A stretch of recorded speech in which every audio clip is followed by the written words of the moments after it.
Do that one. Okay. Like my nun. Be prepared to yell at this. To scream at this. I don't claim to know a lot about ghosts. Unlike you, Hang on. You hear in the back, oh dear Toto, where are we? I don't claim to know a lot about ghosts. Unlike you, all I know is what I learned from my limited personal experience, and from reading these ghost stories. Ghosts are confused, I think, lost. That's why they bang and knock and try their best to get our attention. You'll do that someday. One day you'll be alive and well the next. No one sees you or pays any attention to you. That's why reading the stories in this app is helpful. We'll all be here eventually, and this gives us an idea of what to expect when we're dead. I was up late last night reading these ghost stories. You already know that they make you jumpy after reading them a while. Oh my god, this is so long. Driving down the road, you almost expect to see Bloody Mary in your rearview mirror or something. So when I was lying in bed, lights off, reading stories on my iPhone, my attention was drawn to the shape in the corner of my room. It was dark in the room, and I told myself how creepy if the shape turned out to be some old lady or something.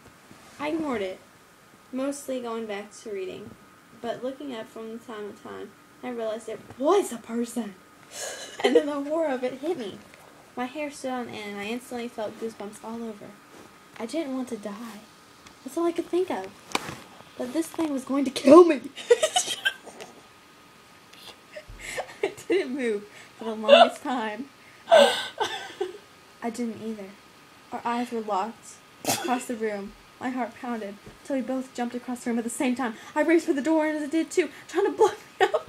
I was sure. I didn't know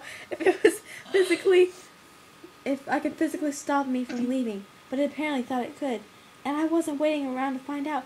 I knew from seeing it in the corner of my eye that it was heading for me, and I raced across the floor. As I yanked the door open, the door hit me in the face as I went by. There was no time to notice the pain and the stars that I saw. I was running for my life. As I got out of the room, I heard the most horrendous, hideous scream I've ever heard on TV or anywhere elsewhere. It was angry and frustrated, and yes, even afraid all at once. And screaming, oh!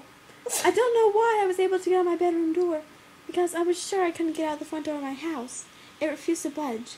I curled on the downstairs couch, hiding my head under my arms, and listening to screaming and crashing for the longest time. At some point, it died down. I don't remember when, because despite my fear, I somehow fell asleep. When I woke up, it was 4 a.m. I was all quiet. I wasn't going back upstairs, though. No way. I spent the rest of the night on the couch. I knew from reading other people's stories that crashing noises don't usually result in them finding stuff broken. And that's how it was the next morning. I climbed the stairs